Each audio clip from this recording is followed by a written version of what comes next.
YouTube? It's LMERicoTv, man. I'm back with another video, man. Y'all see what we got going on today. We got London 2011 Riots, the Real Life Purge, so you already know what time it is, man. If you're brand new to the channel, don't forget to hit that subscribe button right now. And also don't forget to smash that like button as well. Also, don't forget to turn on post notifications for the channel so that way you guys get notified when I upload.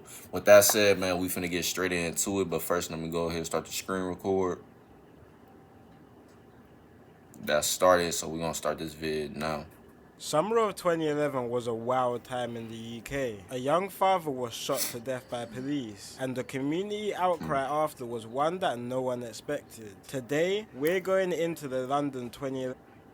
And I just don't know why they would think they could do something like this and don't think there would be some uproar behind it. It's like we already passed them times for real, but yet we still got some of these things happening, going on in current time right now still, and it's just sad. So at this point, they just gotta do the right things, man. Y'all already see how things can get when justice isn't really given for real. So it's, with that said, why give the headache? Why have the headache and have to deal with the repercussions of behind y'all not doing y'all job the first time, instead of just doing it right then and there?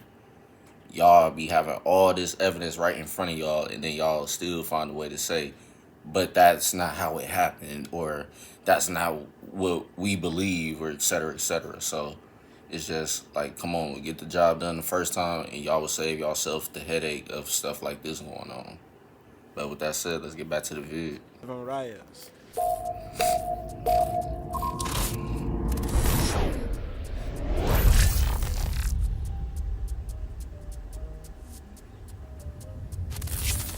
So to start this story, we have to go to North London in Tottenham. More specifically, a big housing project inside Tottenham called Broadwater Farm Estate. The housing project is quite notorious for its rich history of gang activity in the area. Nowadays, the estate is known to be the birthplace of a big rap collective called OFB. But before OFB, the area was known to be the origin of a notoriously dangerous gang called the Tottenham Mandem. A gang which had had one of the most deadly feuds in London history, with an East London gang called Hackney Boys. But in the 2000s, the Tottenham Mandem splintered into several different batches across London, with different blocks and areas in Tottenham rolling with different names, which is when a group of friends from the Broadwater Farm Estate started calling themselves Star Gang. A well-known member of Star Gang was a man called Mark Duggan, who is actually the father of a well-known drill rapper who goes by the name of Bandokay. Mark Duggan grew up on the Broadwater Farm Estate and was a very loved and respected person inside and outside of his estate, but he was heavily under the police radar, with him being named among Europe's most feared and it's crazy that their resemblance is tough for real. Like, they really look like a copy of each other for real. So I remember this story about his dad and stuff, RIP to him for sure, but the way that story went, man, it was just sad. Like, there's no way you could make an excuse for that. But that's it, man. Let's get back to the vid. violent criminals, which led to him being investigated and followed by a special police unit called Operation Trident, which was 3 times the electrolytes and 0 sugar. Liquid IV, real hydrating.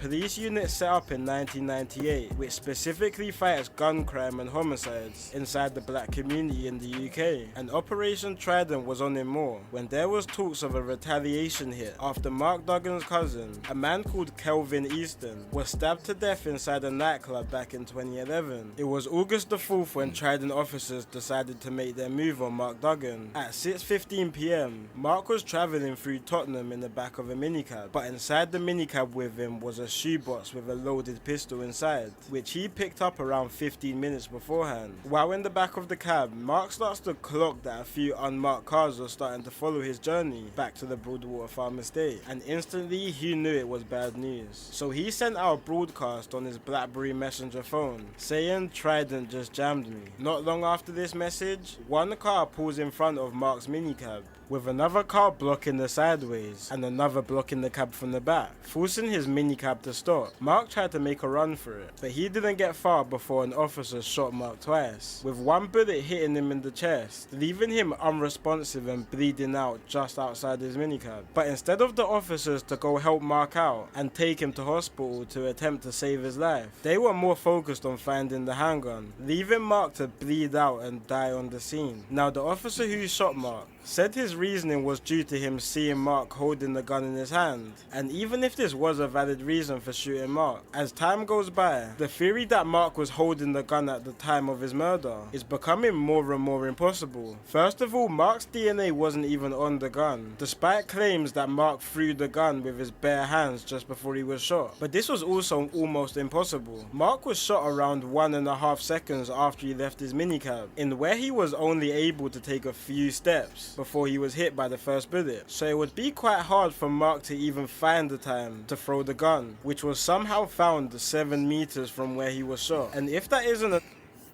And plus, the gun wouldn't have went far after he got shot. So if they really said he had the gun in at the time of his death, then that means they would have been able to easily find it. But yet, y'all had to go back to his cab to look around for it and try to find it. And then on top of that, his DNA wasn't even on there yet. Or allegedly supposed to be on there. So anything could have been happening with where that gun was supposed to go. But at the end of the day, he pretty much wasn't really a threat to them for real. So they just trying to make an excuse for why they did what they did right then and there that fast. But yet, they couldn't find a gun, but said he had it in his hand, and pretty much threw it, so they was looking for it. That don't make sense, because y'all would have easily found it right then and there. Now let's get back to the vid. Enough to debunk this theory. The police officer who shot Mark said he didn't even see Mark throw the gun. It was another officer that said he threw the gun, which is very weird considering that Mark was literally right in front of him when the officer murdered him. What was most likely to have happened here is that the officers are trying to cover their tracks and could have potentially moved the gun from inside the minicab where Mark had left it and then placed it around 7 meters away to justify the killing. Residents of the Broadwater Farm Estate were furious, and police were not given any answers to what had just happened. So 2 days after the brutal murder of Mark Duggan, on the 6th of August, friends and family of Mark marched from the Broadwater Farm Estate to Tottenham's police station to demand for answers of what just happened 2 days ago. But instead of getting any answers, the marchers were welcomed to a wall of silence from police officers who crowded around the marchers. Time went by and people started to get more frustrated, and when the crowd started to get larger and more younger people started joining in, the peaceful protest started turning more aggressive, especially after there was an alleged attack from a police officer on a 16-year-old girl who was protesting. By 10 PM, Tottenham High Road was in anarchy. Police cars and buses were getting smashed and burnt, and the local police office was completely burnt down. 26 police officers were injured throughout the night. It's like, man, y'all ain't learning from all these other incidents, so it's like, y'all should have known right then and there that something like this was going to happen in retaliation to that. So now, y'all putting y'all own in danger and stuff and putting them in harm's way, having to deal with these protests and stuff like that, because y'all already know how crazy it's going to get for real if justice ain't served.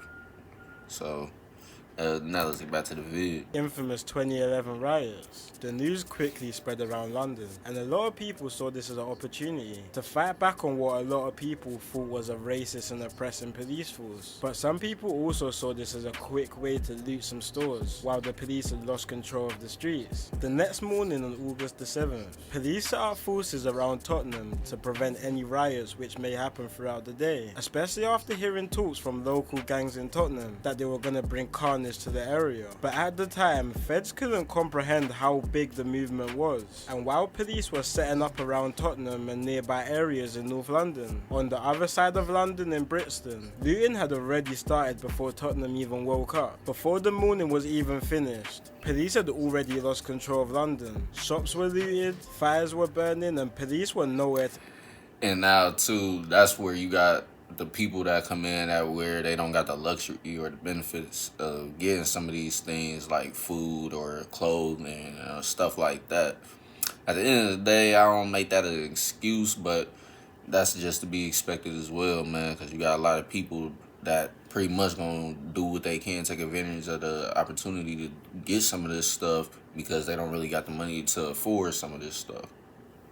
So that's what's expected. But that let's get back to the vid. Be seen in certain areas, and the country was put into a national emergency. During national emergencies, police use something called the airwave network that allows officers to tap into different areas around the country through their radio, which was first introduced heavily after the 2005 London bombings. The only issue was the airwave network was down, leaving hundreds of thousands of officers clueless to what was happening at the time. The police didn't even know how many officers were on the ground, and it was quickly becoming apparent that the police was heavily under-equipped for the mass rioters, which was starting to build up throughout the day. Police cars were starting to run out, leaving thousands of officers stranded. Y'all wasn't even able to keep track of who was out there for real. Forcing officers from outside of London to be sent inside the capital to try and help the officers out. But by this time, the riots even had spread outside of London. First with reports that a nearby county to London, called Hertfordshire, had a couple jewelers being broke into. And soon there were even reports that around 3 hours away from London in Birmingham, a police station was in flames. The whole country was in anarchy, and no one knew what to do, forcing shops to completely close down, leaving streets completely empty except from looters. This was the Real Life Purge, and more than an hour from Tottenham in Croydon, on the 8th of August, 9:20 PM, the first casualty of the riots was caught, a young father of 4 called Trevor Ellis. This night was one of the most violent and lawless nights of the riots, and Croydon at the edge of South London was becoming a hotspot for looters. This was when Trevor Ellis and 2 of his friends.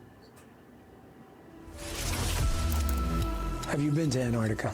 Who are from an area called Brixton Hill in South London, took a 17-minute drive in a black Ford Fiesta and parked it off on a road called Scarborough Road. When parked off, allegedly Trevor Ellis's friends went into a cash converters nearby to loot a couple items and then return back to the car. But while they were returning back to the car, Trevor and his 2 friends ended up getting into an altercation with a group of around 9 people who were also out for the same reasons. This ended with a silver Peugeot and a black Vauxhall Astra packed full of looters getting into a car chase with Trevor and his friends until they reached a junction on Duppers Hill Road. The 2 cars boxed in Trevor's black Ford Fiesta and got out of the car and shot several shots using a self-loading pistol, hitting Trevor in the head, killing the young father of 4 and creating the first casualty of the 2011 riots. But sadly, this wouldn't be the last, and still police could do nothing about it. So the members of public had to take situations into their own hands.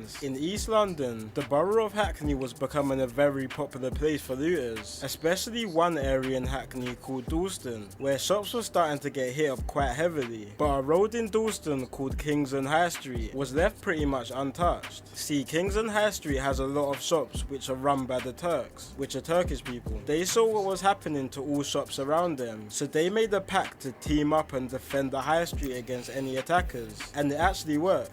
Same thing with an area in South London called Elton. Locals from the area, mostly fans of a local football team called Millwall, got together and started patrolling the streets protecting their local shops. And the same thing was happening all the way on the other side of England, in the city of Birmingham. Local Asian shop owners and families gathered up to protect their area called Winson Green. The day was August 10th, and around 50 to 100 Asian people, armed with sticks and bricks, were out waiting for anyone who would loot any shops in the area. But throughout the night, cars started passing by looking for trouble, which ended with a car driving more than 40 miles per hour into a crowd, killing 3 men defending their local territory. Next day back in London, sadly another life was lost to the riots. A 68-year-old called... At this point, it definitely became survival and stuff for real, because people in that point, they gonna do what they gotta do to protect theirs, because at the end of the day, they pretty much worked hard to get what they got. So if they get a lot of their stuff just stolen without anything like money made from it, they're pretty much going to go out of business, and then it's going to be hard on them to recover on top of the lifestyle that they got at home. So it's like they going to have to really do what they gotta do to protect what's there. So that's it, man. It's just sad that also this is to be expected to happen as well and stuff. So it's a lot of many different things going on, just not the riots with what happened to Mark Duggan, but also what's going on with other people in their personal life and stuff during these times. So that's it, man. It's a whole lot of crazy stuff going on for sure in these types of situations. Richard Bowles died in St Mary's Hospital after a 3-day fight on life support. A few days before this, on August the 8th, Ealing in West London was under fire, just like everywhere else in London, and groups of looters started gathering around the area, setting alight shops and looting them, right in front of herds of officers that could do nothing. This was when Richard approached the group and had a dialogue with them, which till now no one really knows what was said. After this, Richard attempted to stamp out a fire which had started in a rubbish bin. But while Richard was stamping it out, a rioter struck Richard in the head, knocking him out cold. Several officers saw this, but couldn't get to Richard with a large group of people fighting back officers who tried to get close to him, until riot shield officers managed to back off the rioters and shield him until paramedics took Richard away. CCTV footage even picked up that rioters even pickpocketed his wallet and phone while he was laying down unconscious in a pool of blood, and sadly a few days after he was pronounced dead. But while all this was going on, a control room in Lambeth in South London was watching everything, with thousands of cameras set up across London being monitored by senior officers in the room, with phone calls alongside social media platforms being watched by riot suspects. Back in 2011, the whole of London was locked in on a messaging platform called BlackBerry Messenger, which was a messaging software exclusive to a phone called Blackberries, which literally everybody had at the time. And this was a big way police caught a lot of rioters in the act, intercepting messages and statuses of planned looting and chaos, which ended with more than 3,000 arrests connecting to the riots. And the judges were not playing with the sentences. They were really trying to prevent this from happening again, so dished out some of the harshest sentences the UK had seen in a while. A woman who wasn't even part of the riots, but received a pair of shorts which was stolen during the riots, received a 5-month sentence in prison, which is crazy. Overall, the 2011 riots was a chaotic time, and more than a decade later from the riots, people say nothing's really changed. Quite recently, we have even seen another issue of a police killing another unarmed black man called Chris Cabba, and it all just seems like history is repeating itself again. But that's a story for another day. It's been your boy Kid Nerd, and peace out. Yeah, man, when riots and stuff happen, man, there's just so much different things going on that is crazy, man. But other than that, man, that's what this video was. And now for the people that don't really know too much about that time and stuff like that, now you can pretty much see what was going on around that time and stuff. But just crazy, man. Like I said, that a lot of this is going on and stuff like that, and it's still going on current time. So I don't know, man. I don't know if stuff gonna ever change for real. But other than that, that's the end of the vid. If you guys enjoyed the video, make sure y'all smash that like button and comment down below. And also don't forget to turn on post notifications so you guys get notified when I drop new vids. That said though, man, that's the end of the vid. And I'm gonna catch you guys later on. Peace.